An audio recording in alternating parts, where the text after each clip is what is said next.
எல்லா திட்டத்தையும் சக்ஸஸ்ஃபுல்லாக பண்ணவன் யார் கொண்டு வந்தாங்கிறதெல்லாம் கணக்கு இல்லை. புரியுதுங்களா? இருங்க, இந்த திட்டம் கொண்டு வந்தாங்க நிறுத்தினா அவங்களாட்ட நம்மளுக்கு கிடையாது. புரியுதுங்களா? அவங்க தான் அதை நிறுத்தினாங்க. அம்மா கிளினிக் நிறுத்தினாங்களா இல்லையா? நீங்கள் யாராச்சும் கேட்டிங்களா? இது வரைக்கும் பத்திரிக்கை எழுதியிருக்கீங்களா? அங்கே போட்டால் தான் பத்திரிக்கை விளம்பரமே கொடுக்க மாட்டோம். அடுத்த நாள் காலி பண்ணிடுவாங்க. டிவி இருந்தால் 48 இடத்துல போட்டுருவாங்க. டிவி உங்களுக்கு தெரியாது. பயந்துட்டு கிடந்தீங்க. இப்போ எங்கிட்ட இத்தனை கேள்வி கேட்குறீங்க.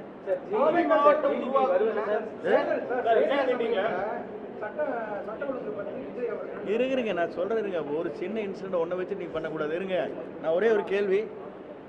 பாலியல் குற்றம் நடைபெற்றவுடன் 24 மணி நேரத்தை கைது செய்து அவர்களை குண்டர் சட்டத்தில் போட்டிருக்காங்க இல்லையா? இதுவரை நடந்திருக்கான். இந்த கேஸை பொறுத்தளவுக்கு நீ பாருங்க, எவ்வளவு விரைவாக ஜட்ஜ்மெண்ட் இந்தியாவிலேயே முதல் முறையாக கொடுக்க போறாங்களே நீ பாருங்க. அதெல்லாம் அப்புறம் பேசலாம்.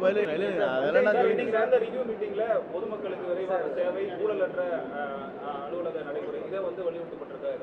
ஆமா, இருங்க, நீங்க அதுக்கு ஏதாச்சும் வழிவகை பண்ணிருக்கீங்களா?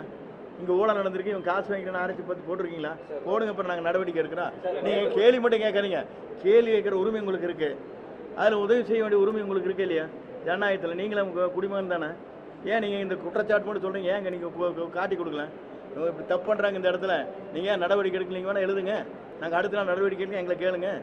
இதெல்லாம் கேட்க மாட்டீங்க. சும்மா மொத்த கேள்வி கேட்டு ஜாலியாக போயிடுவீங்க.